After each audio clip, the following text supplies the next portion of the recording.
Hi అండి, అందరికీ తాళంతత్వంకి స్వాగతం. ఈరోజు నేను సౌందర్య లహరిలోని 38వ శ్లోకంతో నేను మీ ముందున్నాను. సమున్మీలత్సం అవిత్కమలమకరందైరసీకం భజేహం సద్వంద్వం కిమపి మహతాం మానసచరం యదాలాప్యాత్ అష్టాదశగుణిత విద్యా పరిణతి యదా దత్తే దోషాత్ గుణమఖిలమధ్యపయ ఇవ. దీని అర్థమేమనగా, ఈ శ్లోకంలో ఆదిశంకరాచార్యులు శివపార్వతులను హంసల జంటగా కొనియాడుతూ ఇలా అంటున్నారు.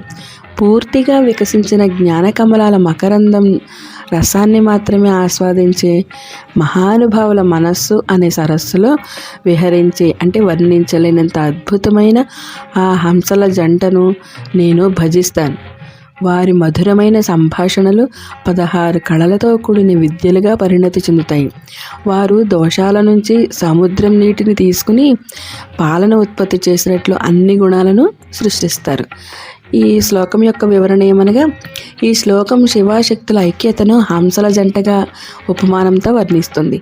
రాజహంసలు పాలనీటి మిశ్రమంలో నుంచి పాలను మాత్రమే తీసుకుని నీటిని వదిలేస్తాయనే పురాణగాథ ఉంది. అలాగే శివపార్వతులు జ్ఞానకమలాల నుంచి ఆనందరసాన్ని మాత్రమే ఆస్వాదిస్తారు. వారి సంభాషణలు సరస్వతీ విద్యలుగా 16 కళలుగా మారతాయని, ఆ దోషాలు అజ్ఞానము మాయ అనే దోషాల నుంచి కూడా గుణాలను, జ్ఞానం ఆనందం అనే గుణాలను సృష్టించే శక్తి వారిద్దరి ఐక్యంలో ఉంది. ఇక్కడే మహత్తరుల మనస్సు మానస సరోవరంగా చిత్రీకరించబడింది. నిజమైన జ్ఞానుల హృదయంలోనే ఈ దివ్య జంట విహరిస్తుందని, ఇది అద్వైత తత్వాన్ని, శివశక్తుల అవిభాజ్యతను లోతుగా తెలియజేస్తుంది. మరి ఈ తరం నేర్చుకోవాల్సిందేంటి ఈ శ్లోకం నుంచి? ఈ రోజుల్లో యువతరం ఎలా ఉన్నారు? బాహ్య ఆకర్షణలు, సోషల్ మీడియా శబ్దాలు, నెగిటివిటీల మధ్య పరిగెడుతుంది.